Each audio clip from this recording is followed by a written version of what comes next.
And we are live. How are you, Andrea? Tell me what's going on. Is this on? Can you hear me? Actually, you know what? I'm wondering if I shouldn't just yeah, you're good. I'm I can good. hear you fine. I'm Yeah, you're audible. fine. Okay. Yeah.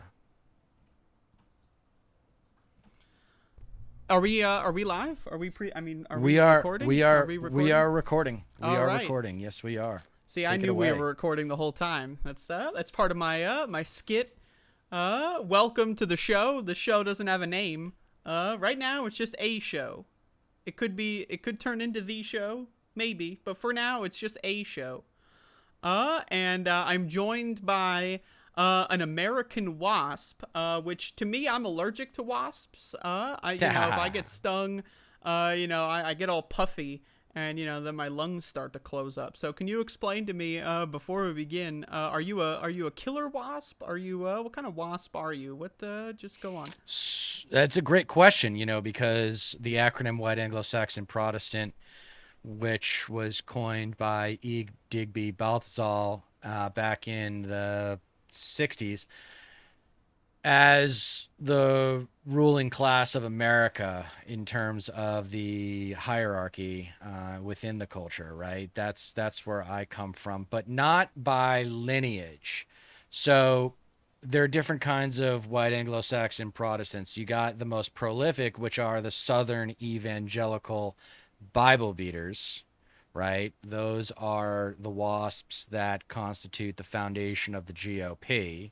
And I have an intimate knowledge of them because my mother was a Southern evangelical WASP, pure blood. Her blood goes all the way back to Jamestown, Virginia in Mm. 1608.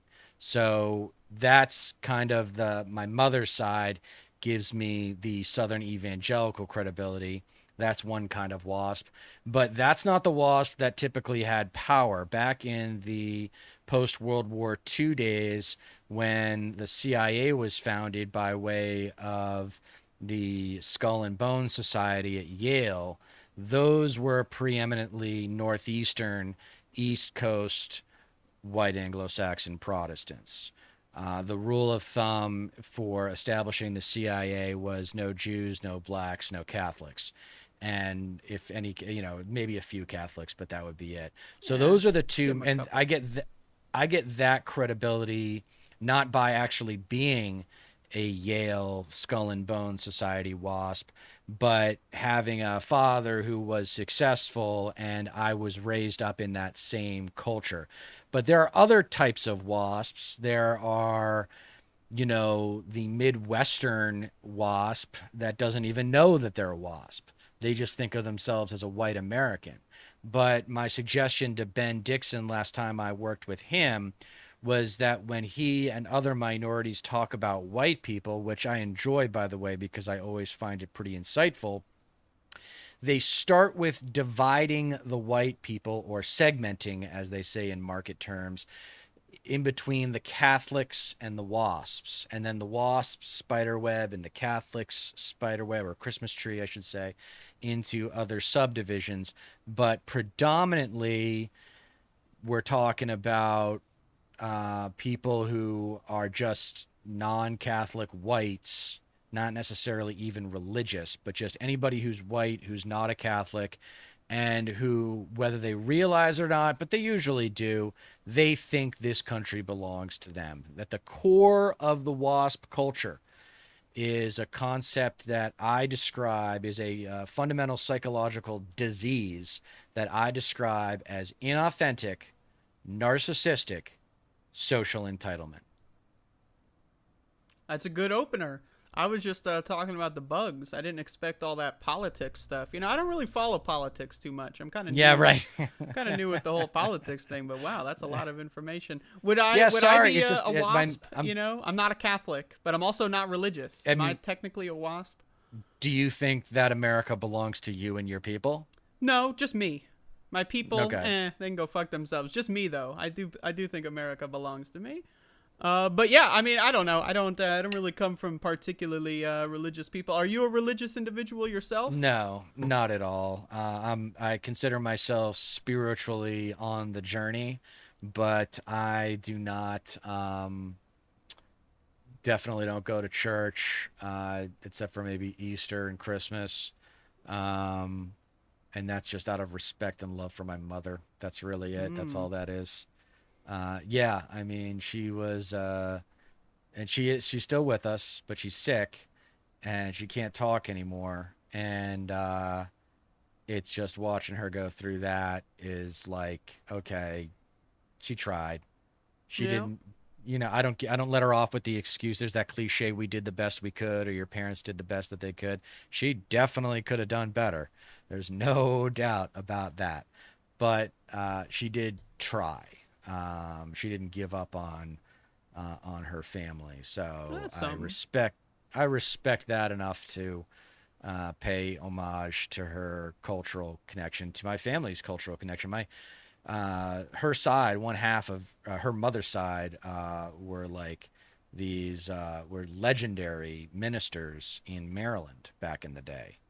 I did this, obviously, this ancestry.com thing where you go back and you see where your ancestors come from. And yeah, it's pretty interesting to see your family line go back, hundreds of years, and to see the tradition of ministers in that family was kind of like, wow, okay. I mean, I guess there is such thing as a cultural Christian, right? I used to think that that was a cop out. That was people like saying, "Oh, I'm a Christian, but I just don't go to church and I don't read the Bible." But yeah, it's definitely a category of human being, I think. Yeah, I mean that's it's interesting to me talking to someone who at least your mother's side of the family is so entrenched in the religion, but you Yes. seemingly are not entrenched in the religion. You know, like what you know, I'm a huge atheist, capital Okay.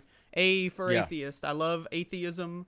Not so much atheists. You know, they could take them or leave them. You know, like a dime a dozen. But atheism, pretty cool. I think religion's probably a net negative, at least at this moment, you know, with the Christians are going crazy in this country. So I always find it like I wasn't necessarily raised religious. Like I was raised in this like weird like, you know, God's obviously true, but no one ever talks about it. So then, like, you know, I just ask a question like, so what's with this God thing? And then I get smacked in the face. But there, I never really went to church, you know, like there really wasn't the whole pray before you eat kind of weird shit like that. Hmm. But Hmm. like, I'm curious, like, what made you kind of go like, maybe this whole God thing's not so real after all? What's that one?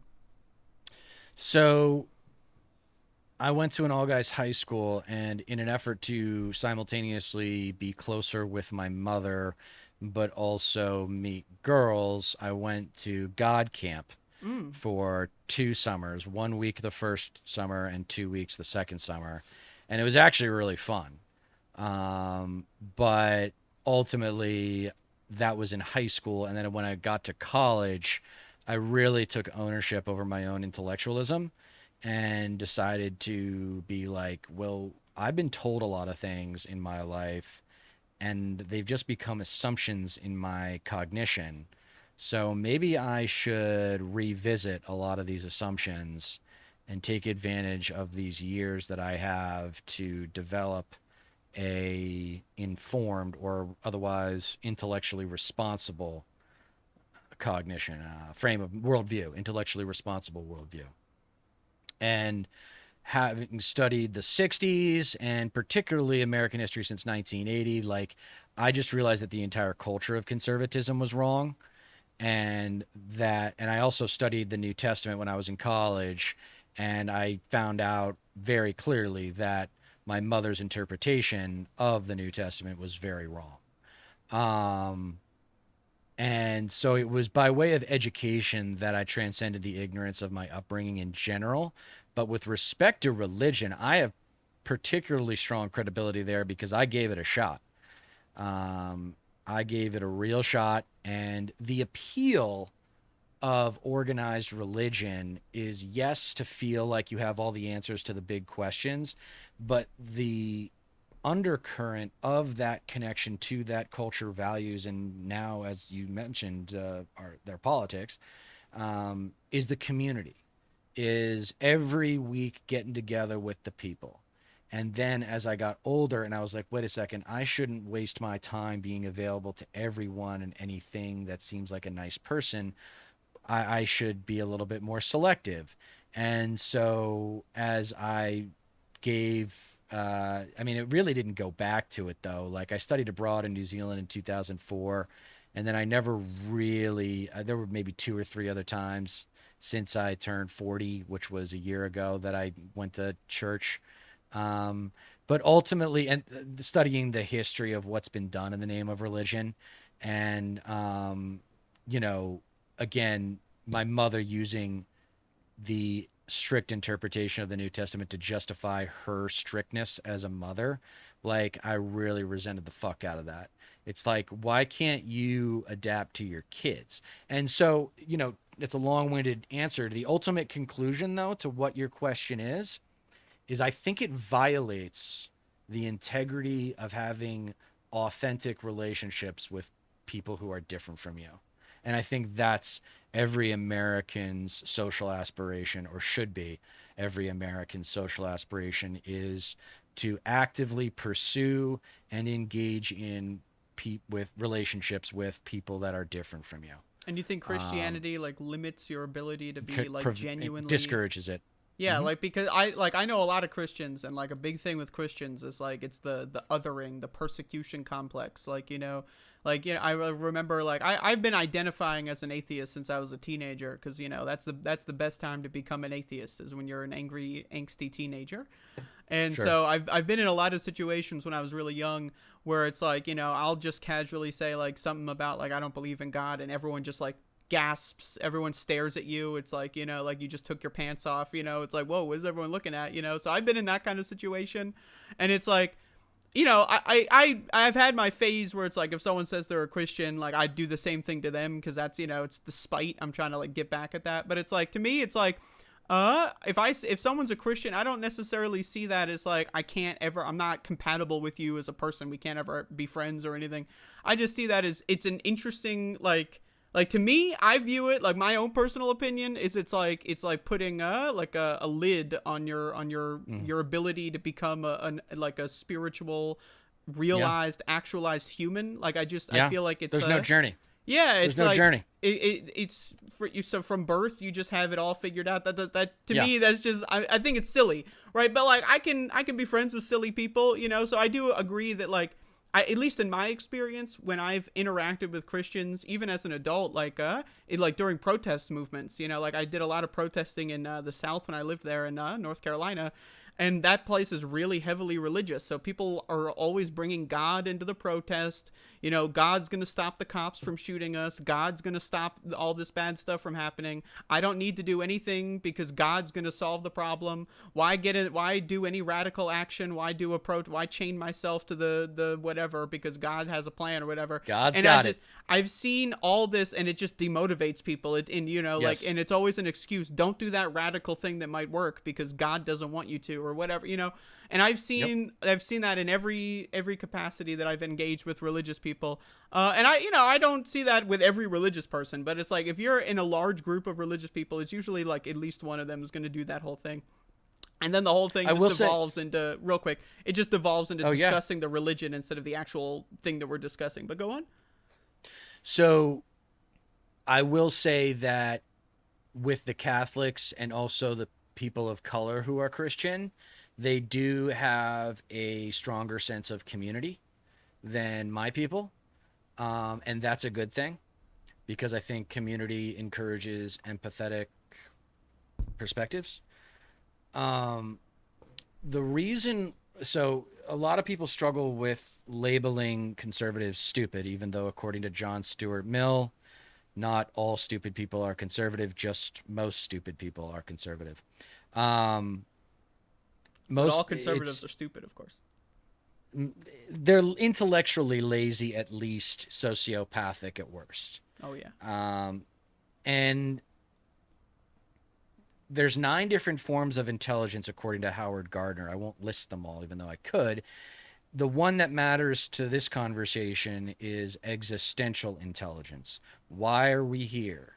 What are we supposed to do? Why is it not okay for me to hurt someone when I want to? Right? All these big life questions, these big archetypal questions, conservatives really struggle with those. They want the answers, they don't want to do the homework. They don't want to read philosophy. They don't want to explore other religions. They don't want to consider what I think to be the most mature perspective, which is I don't know what happens when we die.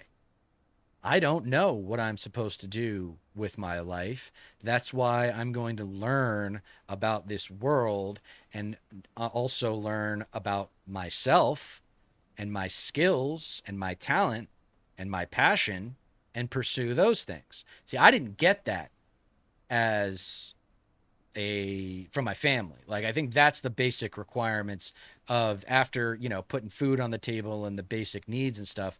That's I think the developmental process that a lot of parents don't encourage, which is like They don't what are even you know good at? to encourage it. Like it's like they don't Exactly. even know what it is or that it's a thing that anyone could or should do.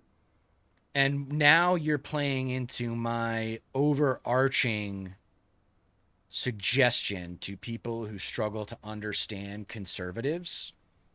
What do you do when a child does something or says something wrong? And the parents say, well, he doesn't know any better. She doesn't know any better, right? They made that mistake. They said that inappropriate thing. They, what's it called? They made a mistake. They fucked up. And it's like there's that moment of like, do you come down on the kid? You say, no, they don't know any better. That's what conservatives are, intellectually speaking. They are children. Oh yeah, the American Toddlers, as I like to call them.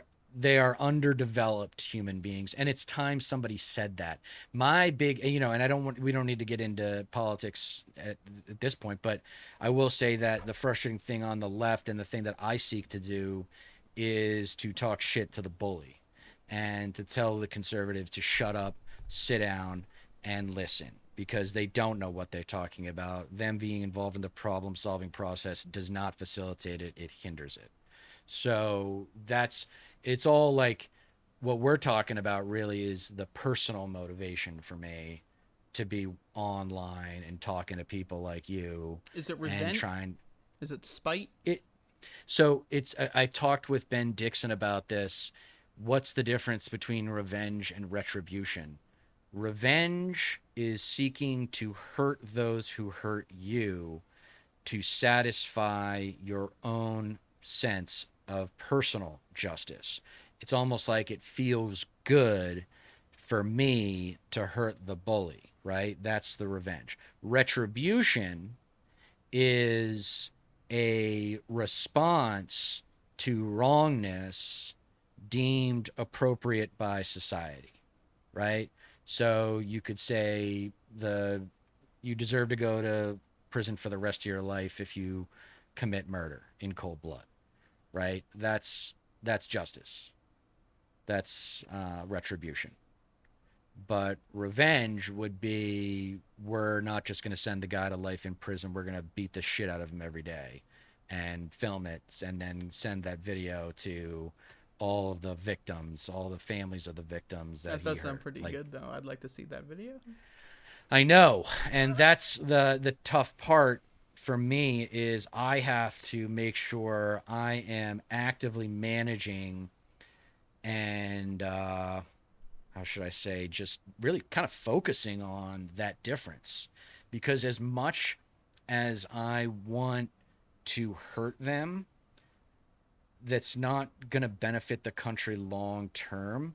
I Mm-hmm. think it is appropriate to stop arguing with them. And again, the American toddlers, if they're acting like a child, treat them like one. Stop arguing with them. Stop trying to make these relationships work. I can only imagine the kind of relational pitfalls that you've had to deal with, that every lefty has had to deal with, who has conservatives in their life, who have lived in conservative I areas. basically at this point have just told them all to kill themselves. No, like don't ever Yeah. message me again. Just die, bitch. That's usually how I go about it.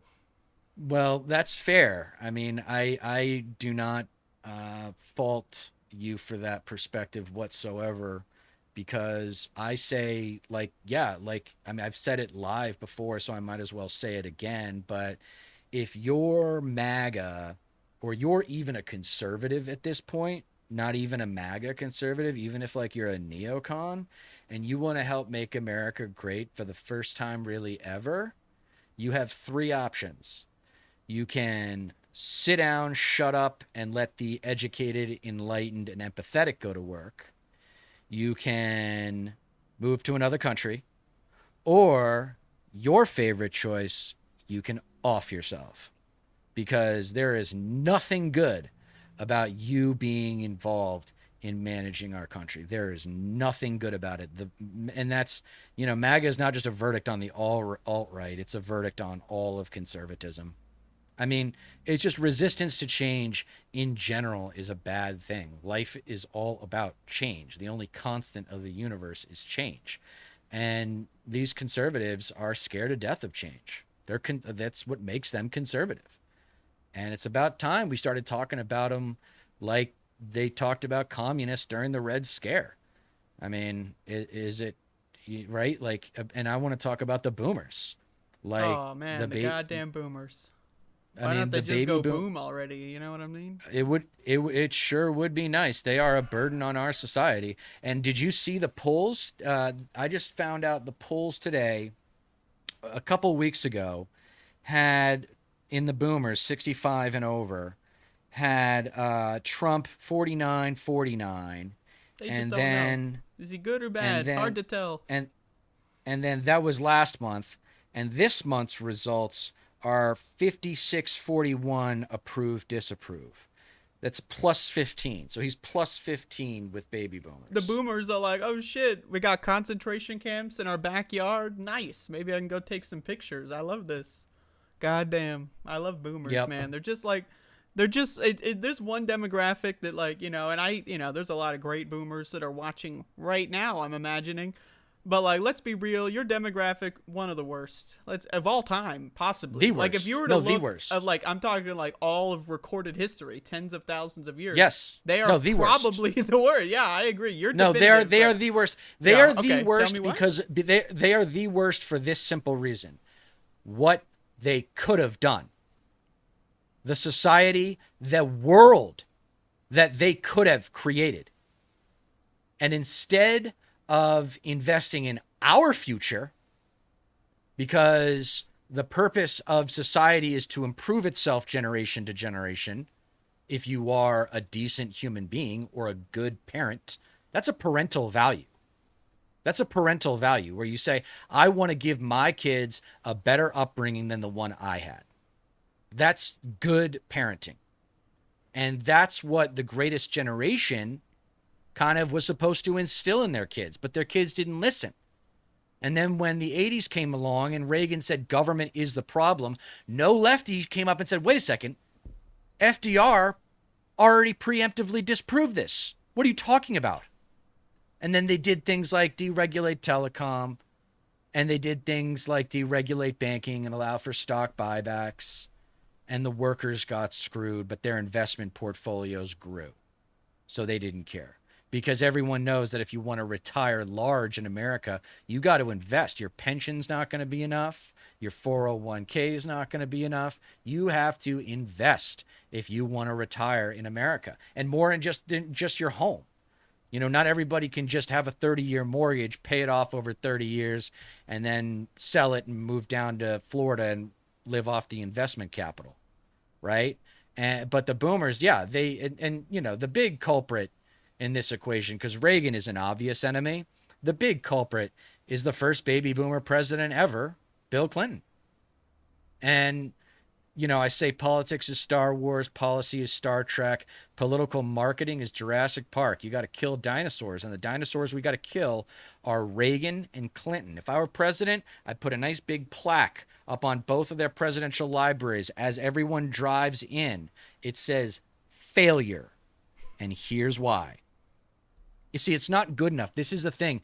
It's in line with Michelle Obama's when they go low, we stay high bullshit, where you think you have to move on, right? How many politicians have you ever heard say elections are about the future? And my response to that is, well, absolutely.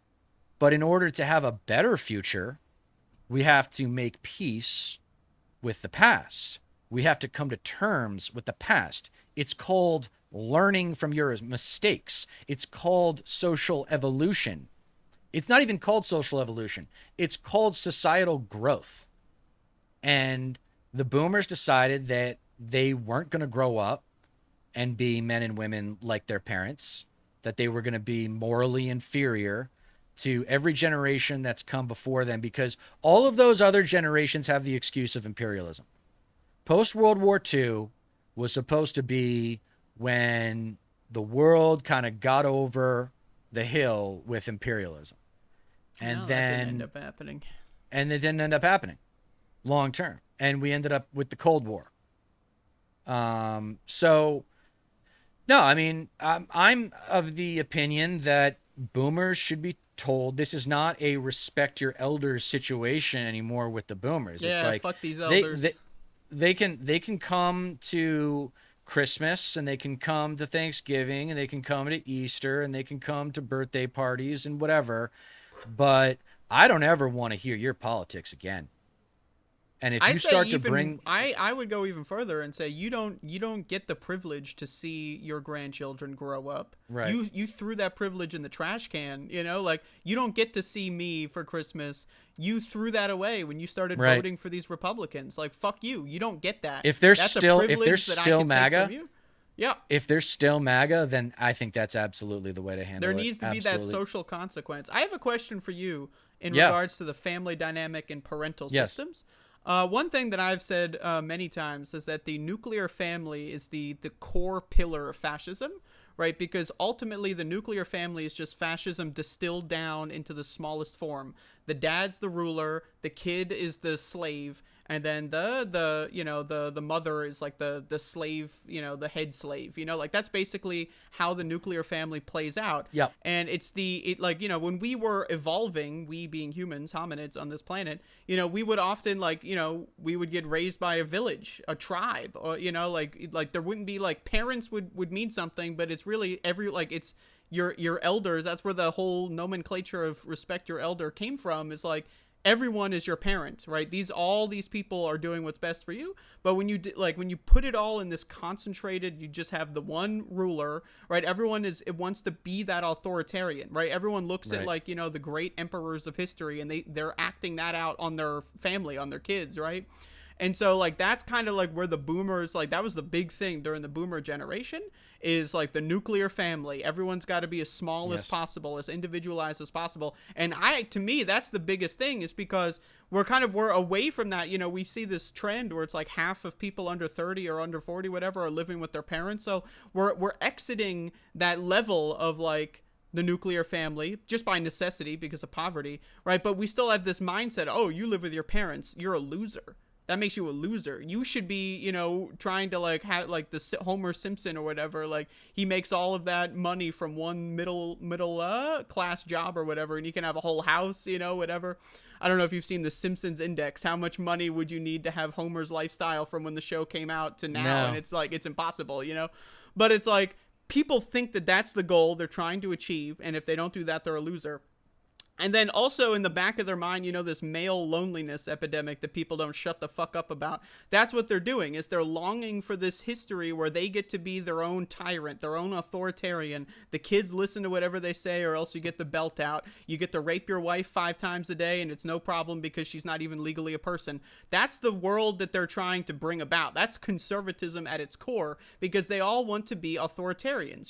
That's, at least, I grew up with abusive parents. They never lived together, but it's you trade one hell, you go over, and then it's a whole different kind of hell. They're just both crazy ass motherfuckers, right? So I had this understanding when I was young of I'm literally at the mercy of my parents, right? And as soon as I was able to get out of that situation, I took the first ship I could out of that situation. And then that kind of made me I've done a lot of thinking about that in my childhood. And even my mom, she's not a man or whatever, not the patriarchal sense, but people have been programmed since birth to look up to authority. Whoever's above you is the best, and then in order to be authority, you need to be like those people. So you need to my mom's generation, Gen X-ish, right, is the people who learned all the wrong lessons, right, from the parents, did no reading of their own, and then just had a kid, and 5 years later you don't even remember having a kid, you never planned for it. Well, shit, now I got to send this kid to school. Now the government's going to know if I'm a failed parent. That was my mom's big horseshit, was like, you can never tell anyone that I beat you, because then they're going to take you away from me, and that's bad, apparently. Whatever. But it's like, my thing is that I think people want to be that authoritarian. They're trained and taught since birth that the authoritarian is the one to be respected. And then people don't really plan to have kids. I wasn't like a planned child. I just kind of spawned out of nowhere all of a sudden, in the middle of a bender, like, whoa, now there's a kid in my fucking bedroom, like, how did that happen, right? So it's like, then you just default to the programming. You don't read, you don't learn anything. And what's the programming? Just be an authoritarian. The kid says no, you punch them in the face. Doesn't matter. No one's around to say no. Well, the only one who could say no is the cops. And as long as the cops don't find out, and then it becomes like, it's like the cult, where it's like, you got to keep the secrets. You can't tell anyone about the secrets. What stays in the fan or happens, and, that kind of thing. And I think that that's really like dovetailing with the boomers, like having ruined everything. That was the big thing about the boomers, is the nuclear family. At no point in history has that been a concept so much so as the boomers, when they were children, and then like that kind of ideology that they brought forward.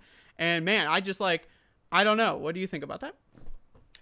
I think you're right on the money. I think your logic is flawless, and that the cultural insight is profound.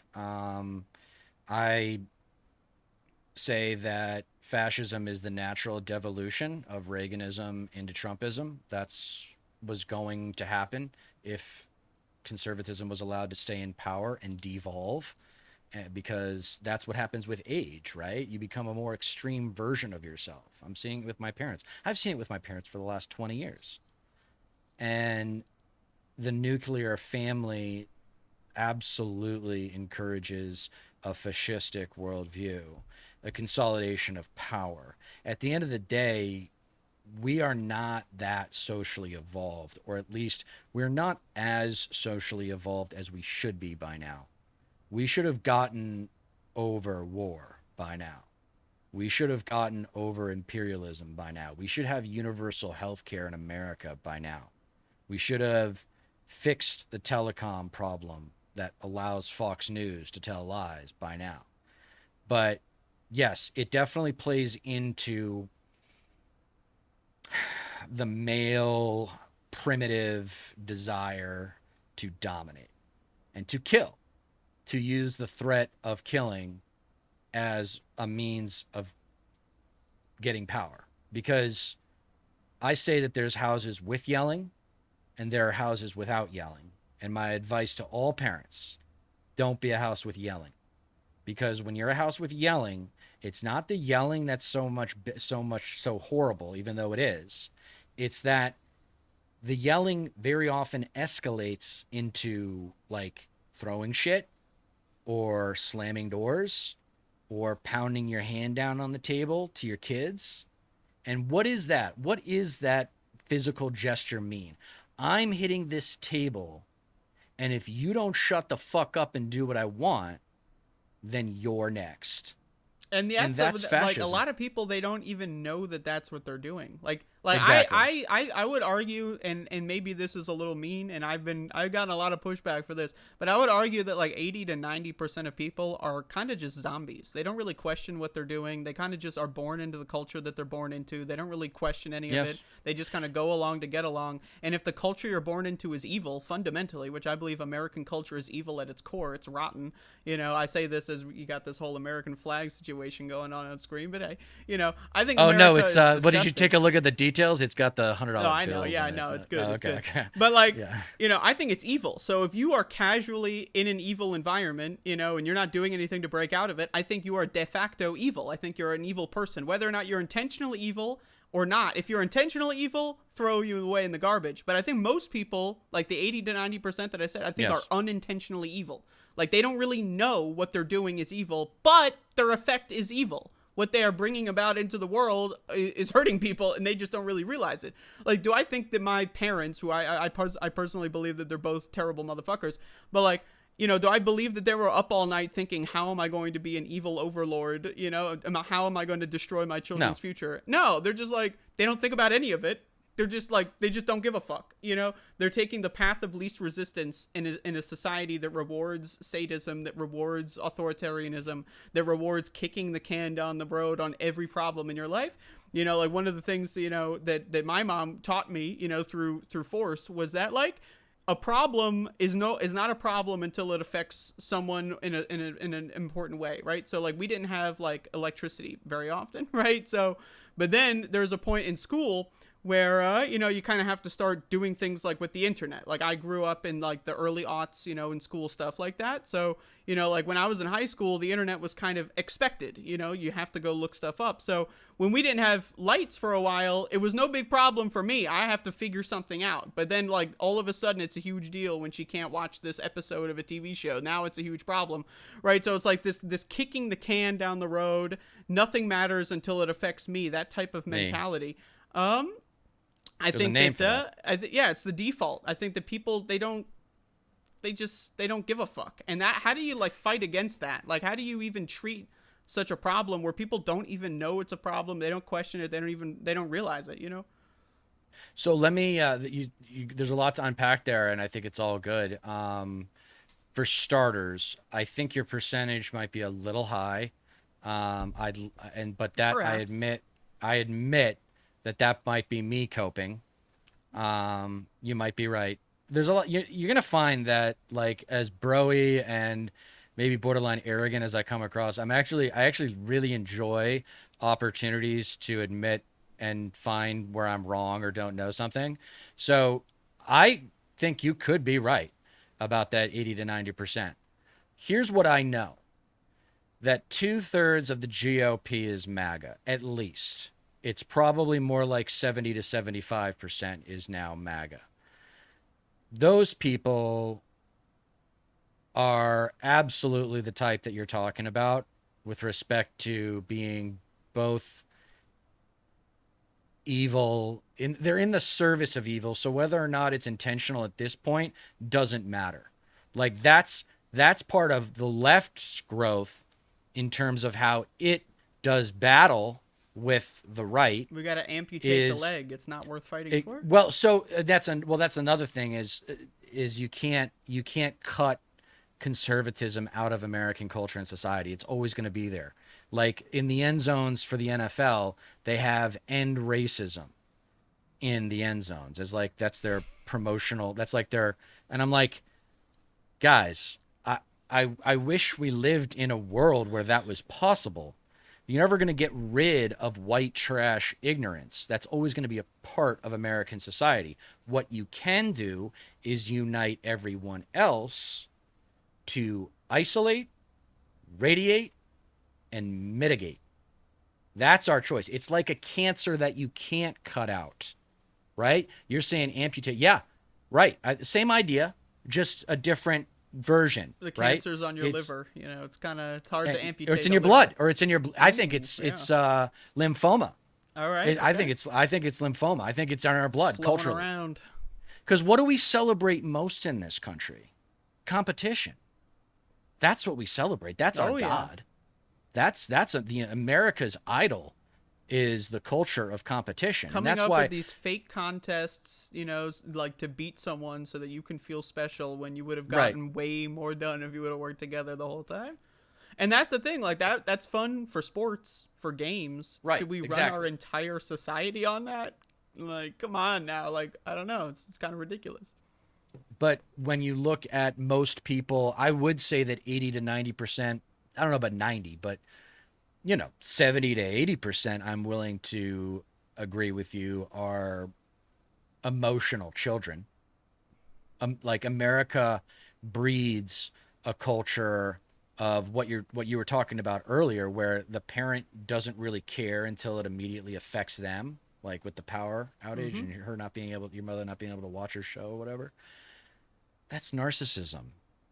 It's not complicated. Narcissism comes in different shapes, sizes, and colors.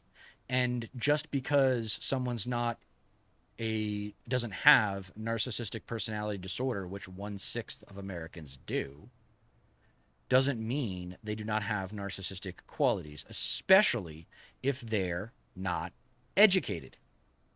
If you're not educated, then the social conditioning that takes place within our culture, particularly if you're a man, is be a winner.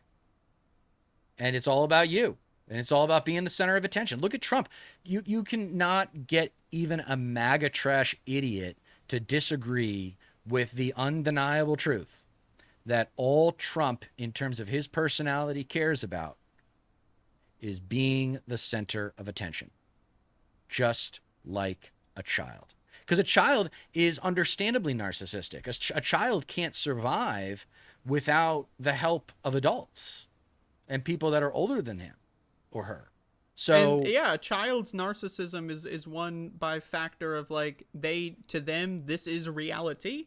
Like, before you go to school, when you're just hanging out and with your parents or whatever, this is the whole world.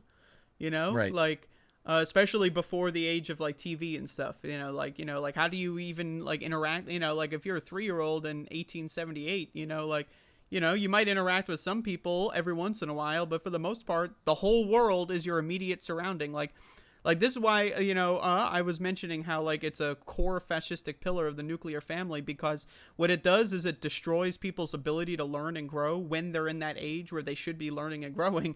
Like you can get to the age of like 20 by having the emotional and not even just emotional, but just understanding of the world around you, like knowledge of like a fifth grader, like a third grader, like, and we're going backwards on that one.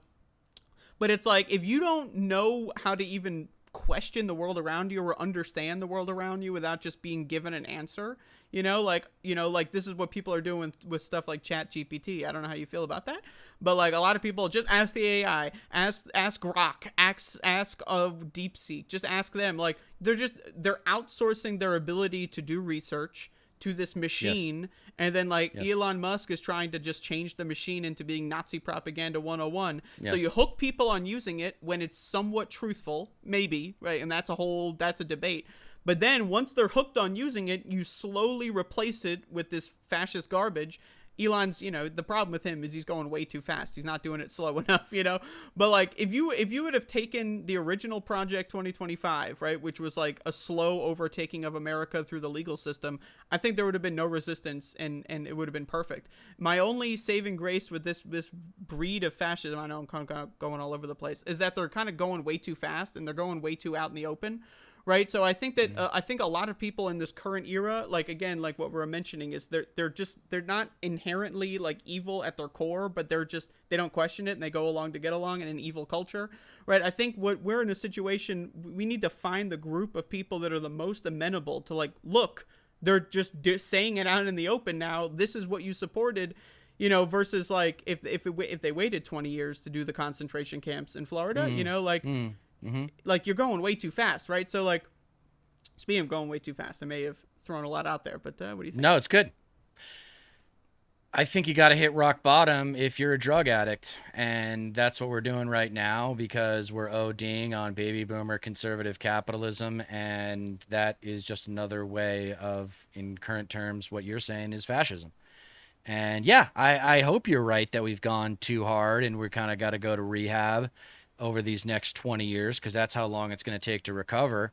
But yeah, I think that the AI stuff is again catering to the childish nature of America. I mean, America culturally, I mean, look, you can debate whether or not it's evil. I'm willing to say I don't know. There's a lot of different parts of American culture, and some of them are definitely evil. But as a whole, is all of American culture evil? I don't know. But you can figure out what parts are morally redeemable now just by their predisposition towards certain cultural touch points. The one you're focused on right now is the people who are obsessed with the nuclear family. And I think that's a fair criticism. I think we've lost touch with community. I mean, there's a term in community that we haven't heard a lot from the left, like it's until Zoran. Now we've got someone with Zoran who actually is talking about New Yorkers coming together as the working class community of New York. And that's great. And that's a great thing. But, I'm trying to think about what, if you have a specific question related to what you said, because, Not specifically. I do.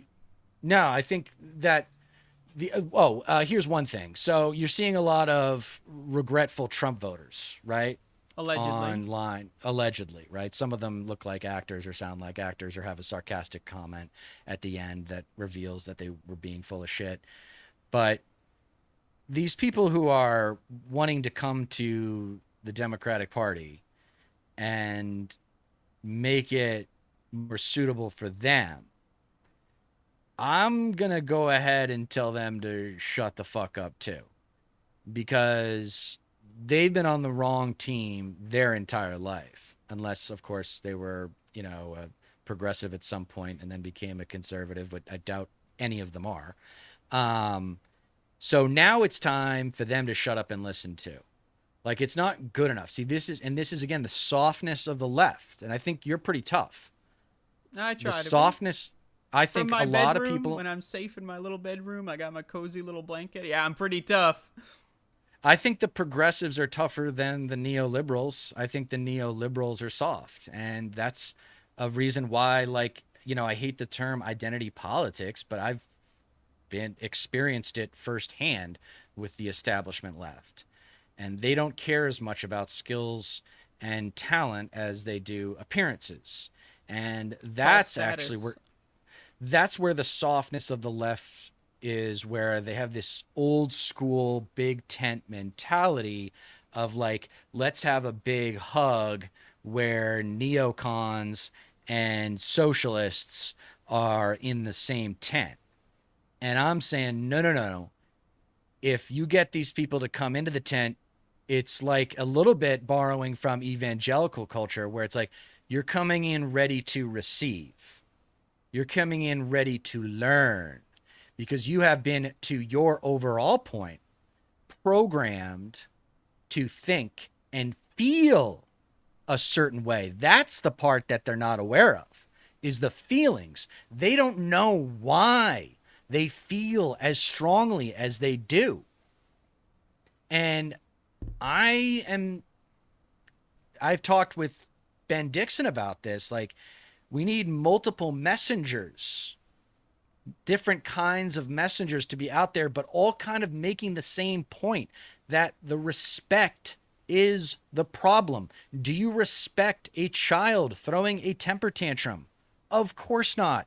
What do? You send the kid to his room and you say, when you take a couple of deep breaths and you calm down and you're ready to listen, then we can talk. And that's what we need to do with conservative America. That's the isolation, radiation, and mitigation I was talking about earlier. That's how it manifests in what you and I both agree on, which is social punishment. I mean, what else are we going to do? Are we going to sit here and act like you didn't fuck up conservative America? Are we going to sit here and be like, oh yeah, forgive and forget? No, motherfucker. We're never going to forgive. We're never going to forget. And we're never going to respect MAGA ever again, or all of conservatism. Conservatism as a whole must die. In order for America to survive and evolve, baby boomer conservatism as a culture, as a political school of thought, and as a set of values, they've all got to go. They are evil. See, I appreciate your honesty and specificity about the 80 to 90%, but I think that there's a spectrum of evil. Yep, right? I agree.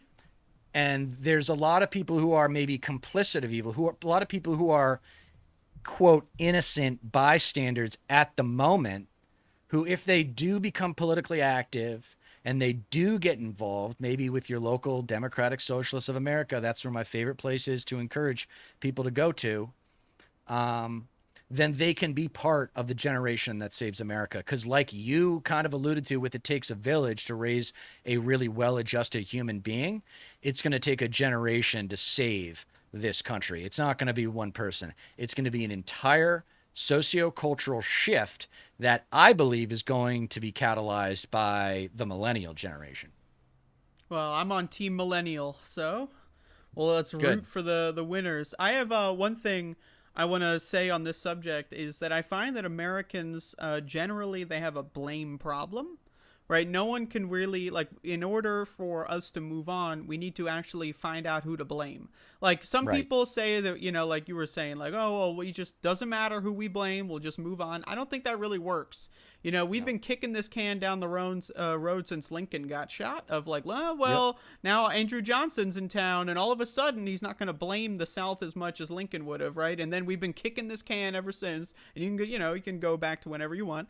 But like, we need to blame what the problem is, and that's conservatism. I remember, not to bring up my fucked up childhood too much, but I remember I used to get bullied in school.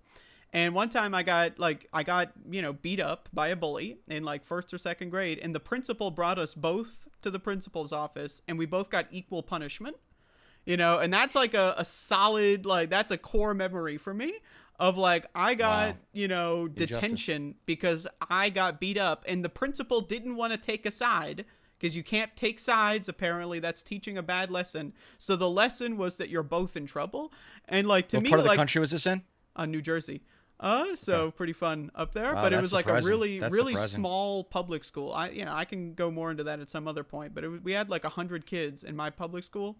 So it was the same class every year, so we never got shuffled. So like the bully, like, it was a big problem the whole time. But anyway, that's a whole separate story.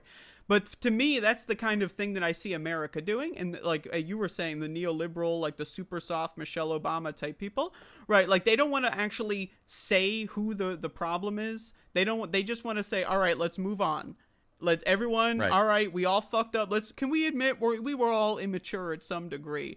Like, okay, maybe, it was 1% me, 99% them, but it's all, we can agree to disagree. And I think what that boils down to is this notion that everyone has a right to an opinion that's deeply ingrained in American culture. This free speech thing, like, it's just my opinion. And people used to get away with this before the internet. Like, you ever, like, you said you're 40 something. I'm a little younger than you. I'm 29. So it's like, I don't have that many memories of before internet, but like, before the internet was a core part of my life, and I got it late because I was very poor as a kid. If you were to have a disagreement with someone, that's just there's really no, like, what are you gonna do? Go to the library? We're too drunk to drive. I was a kid back then. I wasn't drunk, but like, like, you're too drunk to drive. Are we really gonna go to the library? If we go to the library, are they gonna be open? How do we even search this, right? So like, there's this kind of cancer grew in the American consciousness where you can just kind of think whatever you want, and that's okay. But like, at this point, and maybe not at this point, maybe actually safely, I would say 5 years ago, I would have said at this point, but now I think the internet is kind of getting destroyed because of this. You could just kind of look up the answer to something and figure it out within 10 seconds for the most part. Some things are more philosophical, but if it's like something like, what's the tax bracket in 1957, you can kind of just look that up. Like, you could, who was in that movie, you can just kind of look that up, right? But like, we as a culture have just decided, nope, I have the right to believe that the sky is blue. I have the right to believe that the sky is green. Right. Everyone's got a right to an opinion. We got free speech, like that. I think that's a lot also at the core here, is like, people don't want to just definitively say someone else is wrong. But then also the people that are wrong, they don't want to also accept that they're wrong. They want to join whatever movement and have some like washed, they want to get washed, like, I didn't know any better, it's somewhat, and, or like, how could I have known? It's not like, we've had the internet for 20 years and you can look things up at any point. How could I have possibly known better? Like, it's, they always want to kick the responsibility to someone else. And, Yes. I think that that's a big problem going forward, is that we're going to have to, like, actually blame the group of people. Like, actually, you fucked up. And we need to clearly explain why. Yes. And then when they kick and scream, you just need to say, I'm sorry, you do not have an opinion on this. This is not in the realm of opinion. Like, that's just not, like, I'm sorry, you can't, when it comes to human rights, that's not an opinion, like, I don't, this whole only, the white race is this certain kind of people that are like, the Jewish people, they're too good, so we have to kill them too. So like, it's just the mediocre people, everyone, who's whatever, I don't understand the whole race science, like, that's just wrong. That's not an opinion. You don't get to have an opinion on this stuff. I'm sorry, but there needs to be some things we as humans just determine, this is in the realm of opinion. This is not. and I think like America especially, we're in la la land, and with the AI internet now, like when all this, like, you can generate an image that looks like anything and fool half the country with it. You just put like a little filter on there, make it black and white, and all of a sudden people think it's real. I don't know, maybe we're past that point, but like this whole alternate reality, everyone has their own version of the world, like this Mandela effectification of the world. I don't know, what do you think about that? I say in one of my essays that appropriately placed blame is nothing more than problem identification. At the end of the day, you can get lost in all the emotions of political discussion, or you can take what Zoran did and apply it where you just talk about problems and solutions. You don't even need to get into the labels. You don't even need to get into the ideology. You just say food is too expensive. Let's have state-run grocery stores so that people can get the basic needs at cost, like for low-income families. Let's have free transportation because we can afford it. We're in New York City. We have huge tax revenue. Just get down to those problems and solutions. My mother used to say that all the time. My right to an opinion. She used to say that all the time. And if you talk to well-traveled Europeans or people from other parts of the world, they will say that quote, my right to an opinion, that obsession with having an opinion is very American. And the one thing the other essay I want to draw attention to is called The Right-Wing Magic Trick, How American Exceptionalism Became American Narcissism. And this also relates to our culture of individualism, how like historians have always called America the emergence of the individual over the collective. And I think that's right. And we've OD'd on that cultural quality. And what you were talking about with people just not doing what I love to do, which is to say, I don't know, or I was wrong. Love it. Love when that happens. Because now I'm going to learn. It doesn't happen much, but I love it too. But because I don't learn that much anymore. The world, America, our culture is so, like, I won't say evil like you, but I'll say under-evolved. I'll say, like, has fallen short of her goal, has underperformed. It's when you get for the to last such 40 a high, years. like, if you're top 10 percentile of a certain, like, skill or whatever, and that skill can just be intellectualism, whatever, learning, like, it's harder to get even further because there's less and less, like, sources. There's less and less things you can read where you actually gain new information. Right. When you're an expert in something and you're like top 1%, how do you actually get better at something, especially when it's like, it's one thing if you're doing like an actual trackable metric, like a sports ball thing or whatever. But if you're like, your goal in life is to figure out the human condition, what the fuck does that even mean? Right. So if you're like in the top 5 percentile of people thinking about the thing, like, and you don't know how to hook up with all those people and like have those conversations, or like, because we live in this scattered society, and especially with this fuckification of the internet where everything's getting sloppier and sloppier, every half video, every time you click on a YouTube video of a new channel or whatever, it could be AI slop, and you don't, and it's just like, how do you even find the sources to even further your journey, right? Like, how do you become even more intelligent? How do you even think about that kind of stuff? So, like, that's the thing about America, is like, it tries to keep people at these hard ceilings, right? And that's what I think about the school system. And I'm a huge school hater. I hate that shit. I think the school system is defined to teach us what the limits of our knowledge can be, and to like make it, and to have us have like really limited expectations. Right? Like, that's what I think the school system is designed for. It's not like, it's designed to teach you to be smart enough to like put something in the microwave and not burn your house down, but not too smart, to where you actually can start reading what the fuck is in this shit you're eating. Like, that's what I like to say. But you went to public school your whole life, right? Oh yeah, I dropped out of high school. Did you dropped out of high school? You didn't finish college? No. Okay. I didn't. I dropped out of high school. I tried college for like a week or so, and I was like, all right, never again. All right, so I went the absolute opposite direction, shy of a PhD. But I would say going to a private, even elementary school. I only went to one public school in my entire life, and that was for my master's program. But I would say my high school had the right definition of knowledge, which was the dead teach the living, meaning your job as, and because this is not just a normal school, this is people, these are actually, it was all guys, so it was guys who knew that they were smart, but here it's like, we're going to make you smarter. And the purpose of making you smarter is so that you acquire not all of the available knowledge, but maybe all of the available knowledge in a certain field. And then you become an expert in that field.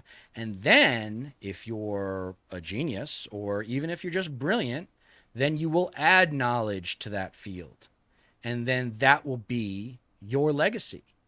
See, one of the things that they taught us was that your reputation is your most valuable possession.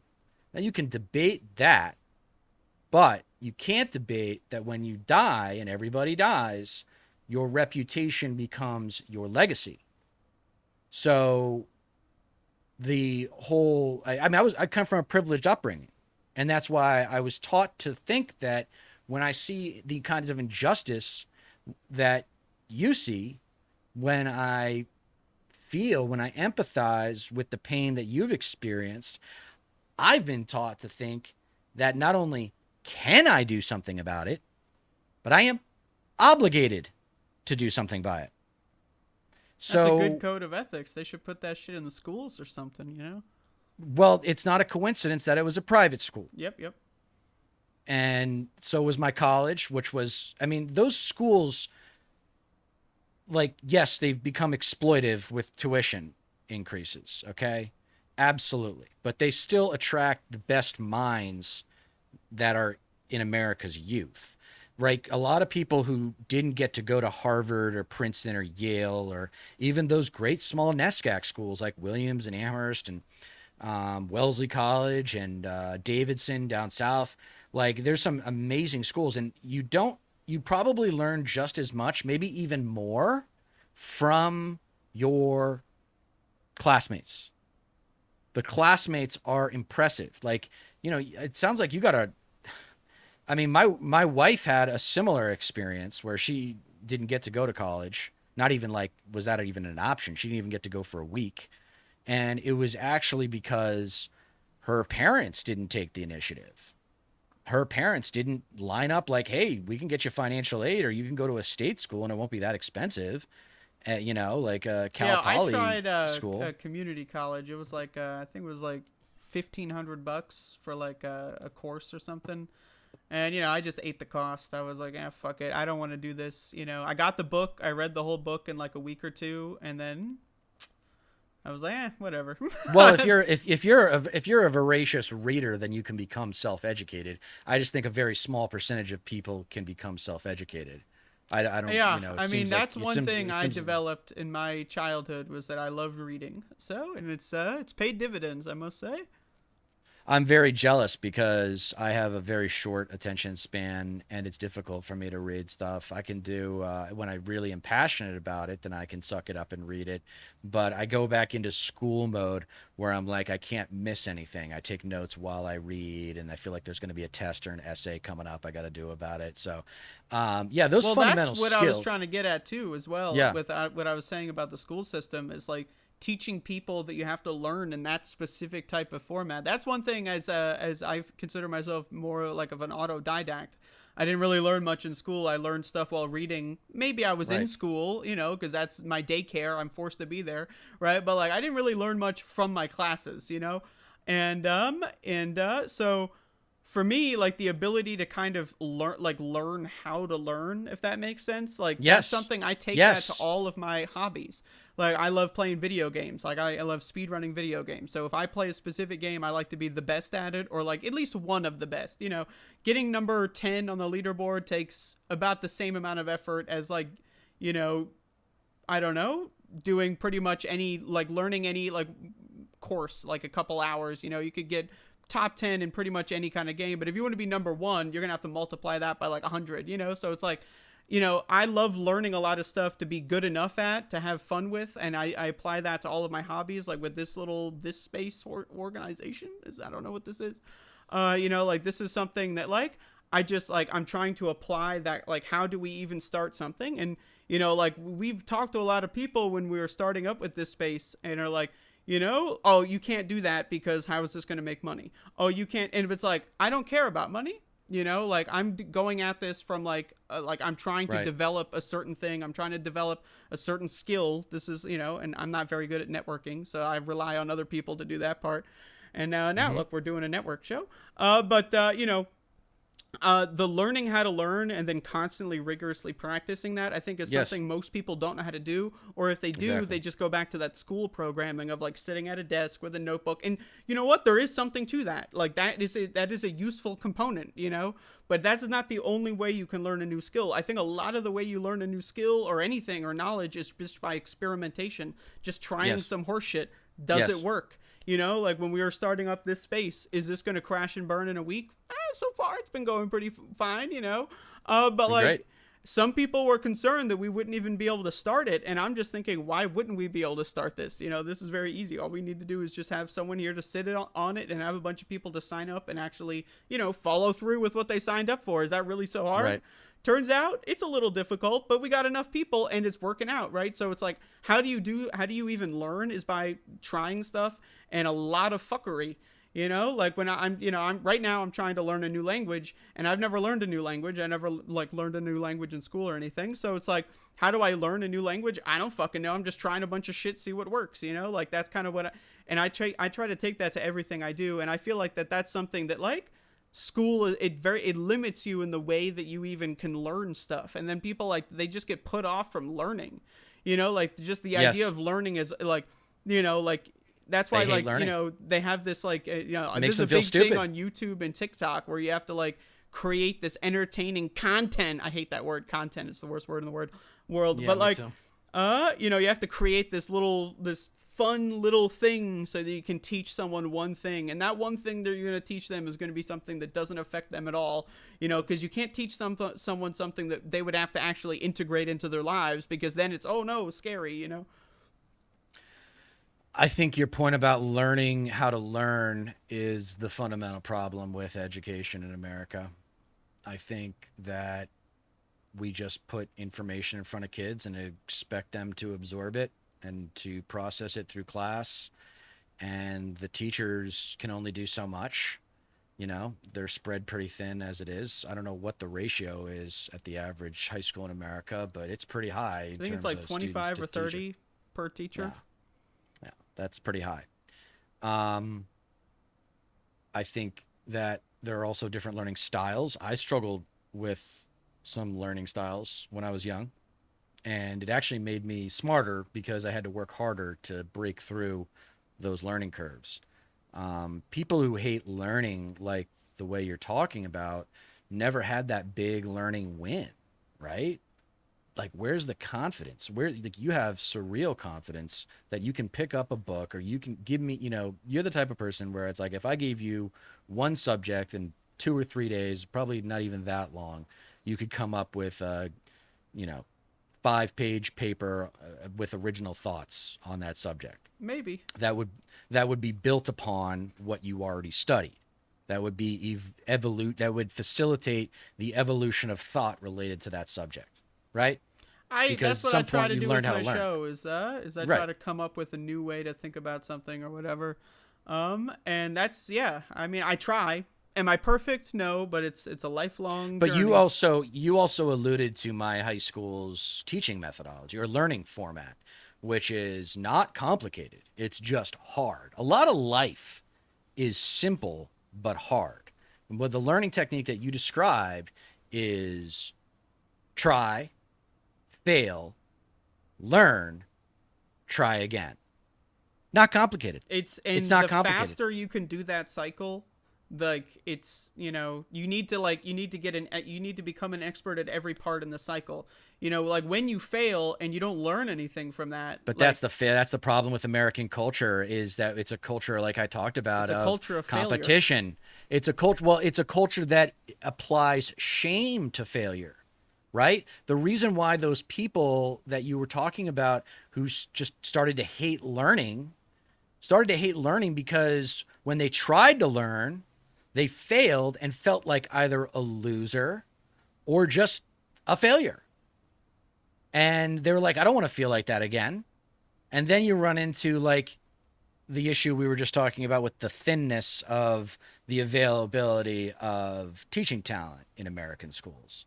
Because at that point, that's when a teacher needs to get involved and say, wait a second, dude, don't freak out, okay? You're not a loser because you got this problem wrong. You know, you're not a loser because of this, that, and the other thing, right? And I say, like, we have to get specific with our negative terminology, because a loser isn't someone who loses all the time. A loser is someone that doesn't deserve our sympathy because they never learn from their losses. And that's kind of that's a vehicle to avoid what we were talking about earlier with the, like, oh, the conservatives don't know any better. Oh, poor them. We have to, like, dumb it down for them. It's like, no. They got to catch up to us. They got to go into the remedial. They got to go to summer school. And if they're not willing to do that, which is fine because people are busy, shut up. Like, I'm a populist, but I'm also a segmented populist, if you will, where not everybody deserves to be listened to. That's the thing. The core fundamental of democracy is that you don't need just to have everyone to have a right to vote and have a say, but they need to be informed and educated.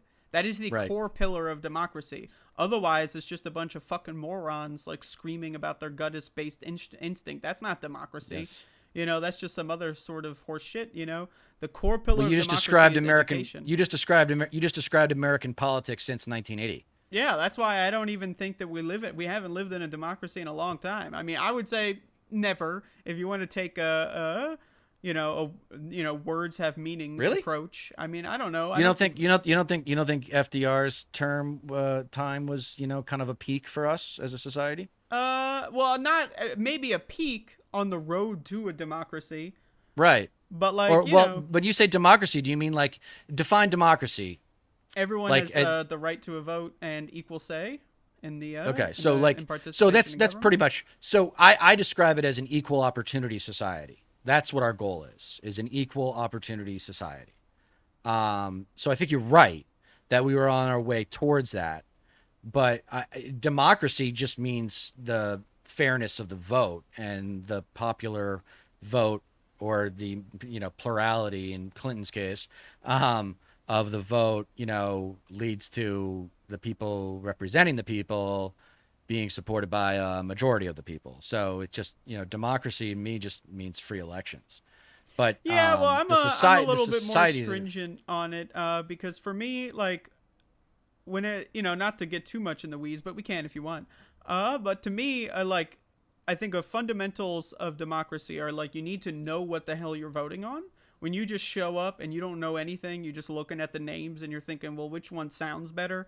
I don't think that that's democracy just because you're allowed to fill in the bubble. Personally, I think it starts sooner than that. And I do think that you do need to have everyone get involved. I think when you have, like, 60% of the electorate or the population just doesn't even vote, is that really a democracy? Well, why aren't they voting? A lot of them are ineligible to vote because of some horseshit rule. That's horseshit. You got a felony or whatever, so you can't vote. And then, what was the felony? Someone planted, like, weed in your pocket. Yeah, so voting rights is a big issue. And then they, like, put a quarter in the bag or whatever. And then now it goes over the limit. Now you're a felon, right? So, and then also some people just feel like, well, my vote doesn't matter. Well, then that's a feedback loop, and I empathize a lot with the my vote doesn't matter crowd, but I do believe that you should vote as a matter of not even just civic duty for your country, fuck the country, but it's just a matter of, like, you do the most you can within the system and you're constantly trying to push it further, right? So, to me, like, when you see a populace that, like, half of the population at least just doesn't even vote, I don't even know if you can qualify that as a democracy because they're not participating. They've chosen not to participate. Right. And I don't know. Like, to me, I wouldn't consider that a democracy, but I would consider it a spectrum of, authoritarianism, to democracy, if you want to use that as a spectrum. I think, we're slipping backwards on that spectrum. Maybe you could say FDR was pretty high up, but we still had a lot of segregation problems and access to the polling stations and a lot of those places. So that wasn't really a good situation. You could say before Ronald Reagan maybe could be considered a local peak of some kind. I don't know, but I don't know when the peak was exactly. But I know we're going in the wrong direction at the moment. Um, so I think I would just add a modifier Okay. and say that what you're talking about is a functional democracy, and we live in a dysfunctional democracy. Fair. And then you can go the next step and say your aspiration is a participatory democracy. And there are examples of those in other countries. Like I know in Australia you're required to vote. And Yep. so they You have have like to a literally 90. pay a fine. You have to pay Right. the government if you don't want to vote, which I personally think is pretty funny. But But the participation is the vehicle for societal evolution, and by way of political uh, process, by way of the political process. So, yeah, I mean, the democracy that you're, pitching, or you're sorry, the democracy that you're criticizing with, America is very fair, and I think constitute all the reasons why we haven't evolved, why we've devolved as a society, really since 1980. But that's that's just my personal perspective. I'm sure, like you point out, there were a lot of other issues at all times, but I do think that FDR constitutes the ladder that we were on towards that functional democracy that you describe. Or I mean, I think you should just describe it as a participatory democracy, because that's what a lot of intellectuals surrounding the subject of what's the best way to organize a society have said, is that if you get everyone to participate, then the best arguments usually win. But And that's the thing. It's especially, like the difference between hearing and listening, right? Like you can't. It's not enough for you to just go in there and pretend to know what you're talking, or to right, pretend and then fill in the right, bubble for whoever sound. Like you have to genuinely actually know, like at least, I'm not saying everyone has to be like 100% all they do is live breathe politics, right? But you have to have some. I think that there does need to be a relatively strict like minimum threshold to participate yeah, in a world, and we need to instill that like in a young age. You need to tell yes, people you should citizenship. take pride in being a part of this entire process. But yeah, like when I criticize something, it's with the intent of it being better in the future. But also like I am I'm a bit on the autist side of things. So to me, when I hear the word democracy, I'm thinking, what does that mean? It means everyone has an equal say and is in an equal position to be able Right. to make those judgments, right? And you know, I have a lot of criticisms of FDR. He did have concentration camps of his own, and he Yes. did Yes. definitely save capitalism from itself. And you could argue maybe we'd be better off now if he didn't do that, but that's a whole separate conversation. But I do think that since 1980, we've definitely been on a certain track. I mean, in 2000, we didn't even have a real election. They just totally picked the president in 2000. It was just open and shut case. But like, so we've been in this weird, pseudo, like, kind of like, where even are we as a continuity of government? Like, I would say that that's a clean break. You could argue that Reagan getting into office in 1980 with the hostage crisis too. You could argue that maybe that's a crisis of continuity of government of some kind. Yeah. JFK getting assassinated, right? So like, what even is the government? What even is like the institution of the country in that kind of sense? If one person can get shot and then now we have a whole different deep state or whatever, you could jump off on any one of those points. But like as a democracy index or whatever, it's hard to say if it's been a continuous, It's not been thing. evolution. It hasn't been evolution the whole way. No, Yep. it's we've devolved. I mean, there's a good argument since JFK got assassinated. Like we were kind of taking baby steps toward positive change, towards a real society that prioritizes the poor. Um, and when JFK got shot, and then LBJ came in and had some good ideas domestically, but Vietnam destroyed him, and kind of the Democratic Party. And then, it was just kind of a stumbling over the country, politically stumbling over itself for a good 15 years there, until Reagan came along. The reason why I invoke FDR is because it's my political marketing side where I'm trying Mm-hmm. to get more people involved. And first thing I say is he wasn't perfect, but he is kind of a Reagan type of figure for that the left can use to be like, this is what we used to stand for. And his second Bill of Rights is pretty impeccable. Like, again, back to the getting away from the labels and just getting down to the problems and solution. In FDR's second Bill of Rights, there are rights to healthcare, education, housing, employment, special farmers' rights, and Social Security. I mean, who's going? The only counter argument to all those things is how are we going to pay for it, and that's where the left needs to come up with answers, which we actually do have good answers for. It's just we don't have the leaders explaining those answers very well. So that's actually, I think, the real problem with the left is the messengers, is the people that are supposed to be representing our voice, because they're not doing that, and Zoran is indicative of that problem. But yes, I would love to live in a society that took its education more seriously. Its self-edification is how I would really describe it, is just like learning. And my favorite, if you've ever watched my videos, I use sign postings in the form of Deter decrees, Deter dichotomies, and Deter trichotomies. And one of my Deter dichotomies, probably my favorite one, is my sixth, which is survivors versus explorers. Everyone is either a survivor or an explorer. Most people are survivors because they have to be. They just they're grinding away on their job. They got a couple of kids to feed. They need to make ends meet. They're just surviving, right? If they did get those basic needs met, they would have explored more. They would have engaged that exploratory instinct in them. And that's why a lot of marginalized minorities are more empathetic, I would argue, than MAGA conservatives or even neocon conservatives and even neoliberals. So that is that's just not happening, right? Like, that's just not happening. And I think that we missed our opportunity now. We've got a whole generation, we've got multiple generations, large percentages of those generations who are just me first, who are just, if I'm going to make sure that I get mine. That's a survivor's attitude. And we need, I'll call them now, competitive explorers. That's who should be out front for progressive America. It's not enough. Like, you're actually pretty competitive. Like, the way you talked about video games is like that, like, winning is important to you. So you would be a good evaluator of political talent, because that's what we need. Give me candidates with a chip on their shoulder and something to prove. And my thing is I, not to interrupt you too much, but no, go ahead. Is that I'm competitive in certain areas when I feel like it's a necessary thing, right? So to me, sports, that's the ultimate area of competitiveness.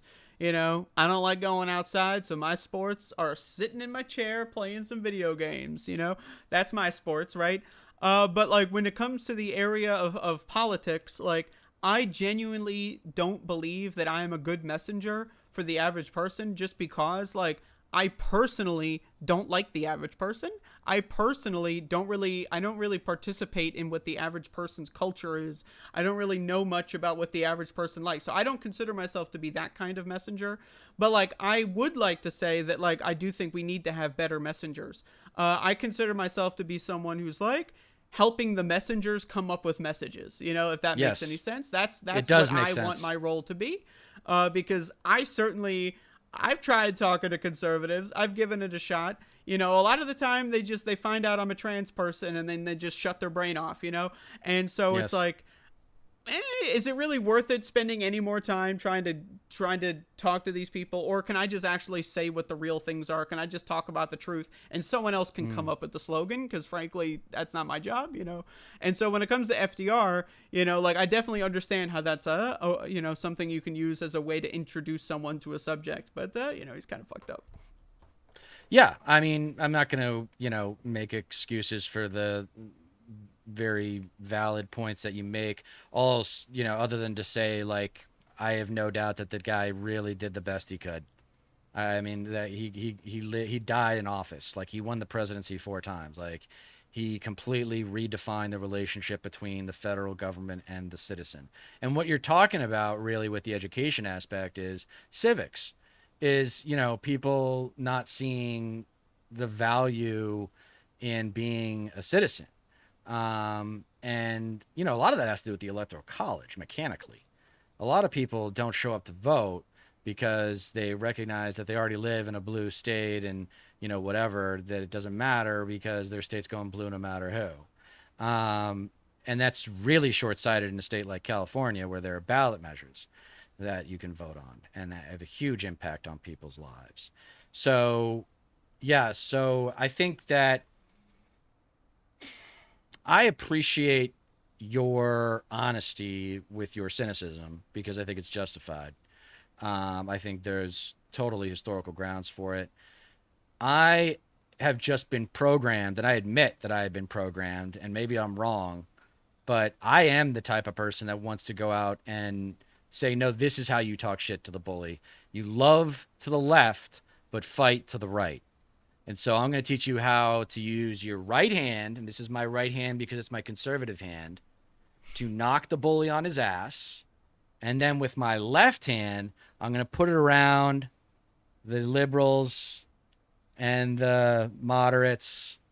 And I'm going to say, let me show you how to do that. Even the progressives, let me show you how to do that. I think if the left has any chance politically, it's going to be because we demonstrate ourselves as superior political athletes.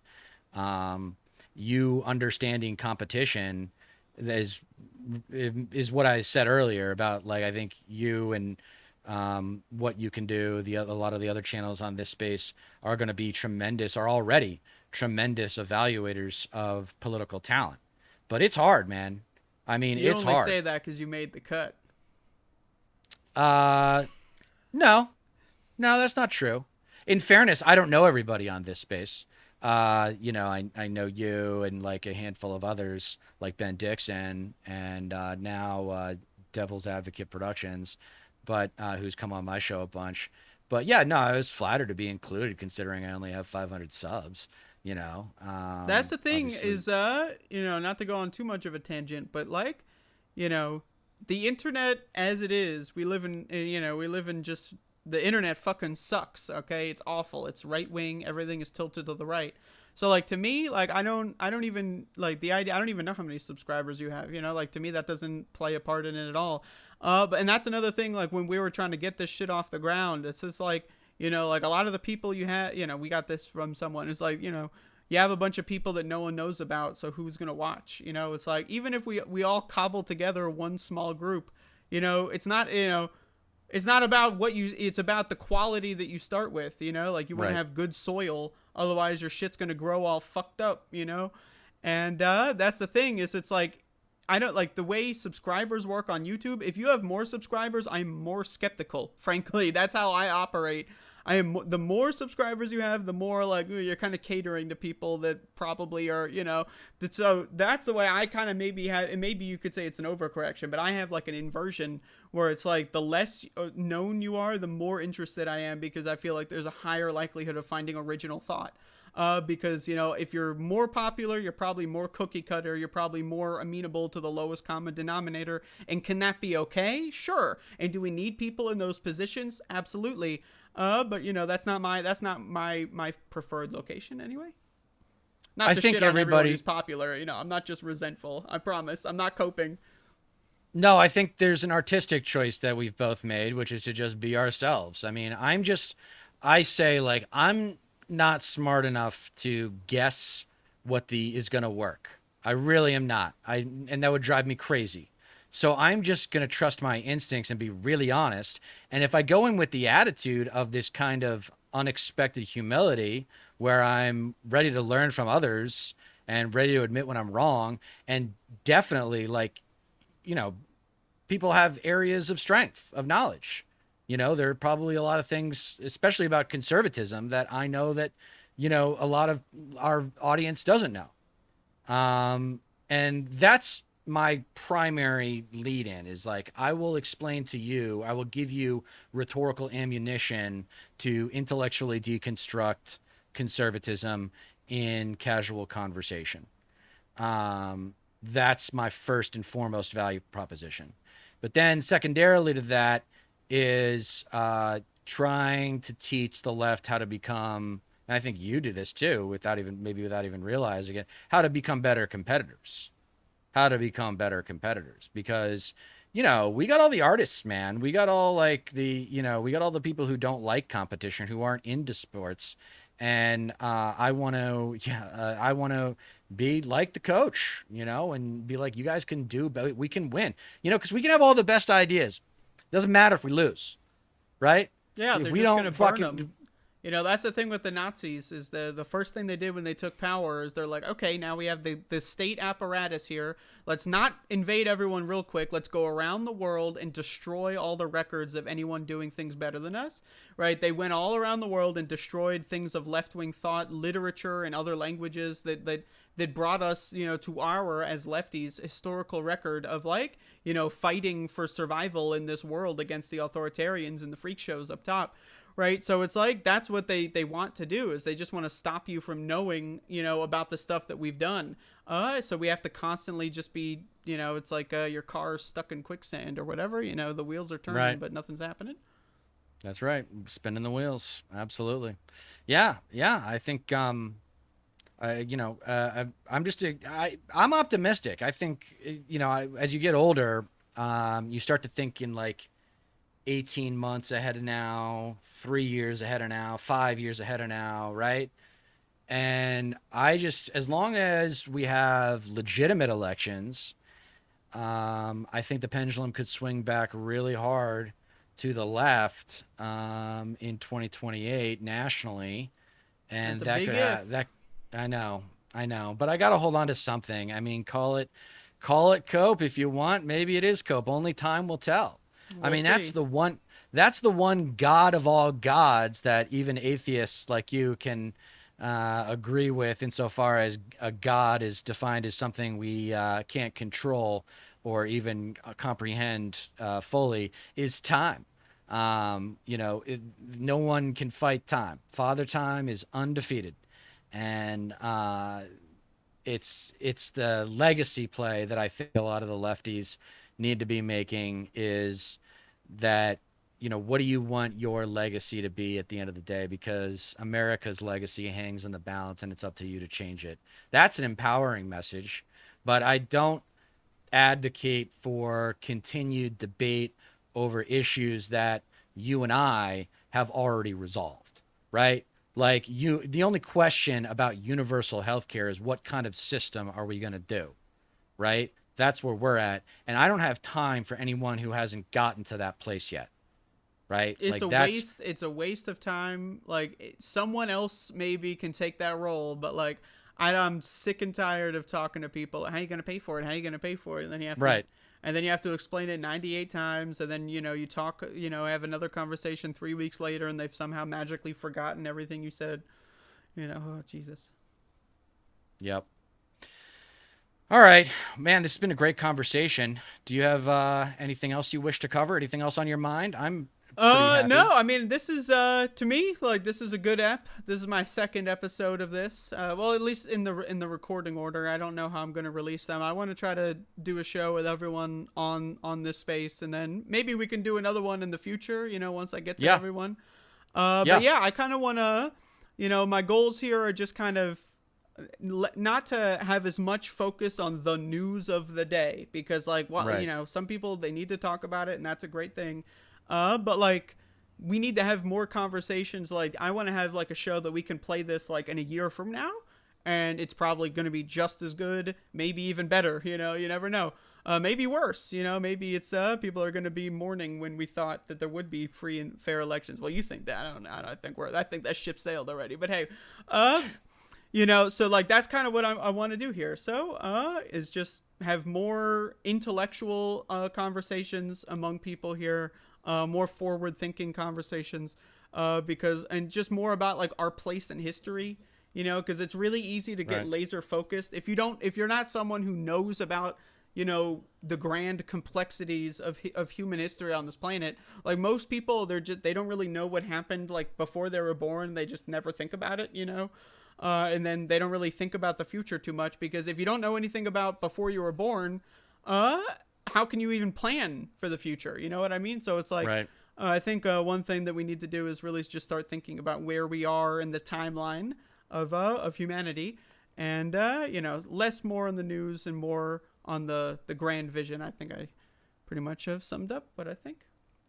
Yeah, I think that's in line with my political marketing, which is know your history. And we've got to come to terms with the last 45 years because, yeah, I mean, that's generous, as you were alluding to.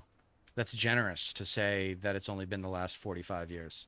It's really been since Nixon's Southern strategy. You can go back even further than that and deal with all the problems that you said. So I think one of the more important conclusions and more important pieces of advocacy that we can do in this video is to advocate for people to respond to elections are about the future and we need to move forward as a country with no. We need to make peace with the past. We need to learn from the past. We need to come to terms with the ugly America, right? And because if that ugly American is allowed to thrive, then they're going to be what this country's reputation is abroad and what our legacy will be historically. Yeah, I mean, I hope that we have another shot at this. We as a collective. I'm afraid that we don't, and I'm preparing. Just in my own world, I'm preparing for the reality that I think is going to happen, that we're all fucked. But if we do have another shot at this one, oh man, I really hope we don't fuck it up though, man. Because like we started saying off before, the boomers, they really fucked us over, and I really hope that we don't make the same mistake. I feel like we had our last shot at it in 24, but I don't know. We'll see. We'll have another talk about it in the future, maybe in a couple months, and we'll see if you're still optimistic. Maybe we can start placing some friendly wagers. I love gambling. That's another one of my guilty pleasures. Huge gambler. Okay. Lost a lot of money on the election, but I'm coping with my ways of coping. And thank you for doing this. And you can feel free to take any clips out of this if you want. I don't know if you want to do that. You don't have to. No, we're good. No, but I'll probably be posting this sometime either this week, next week. I don't know what my schedule is going to be yet, but all right, sounds good. I'm stopping the recording now.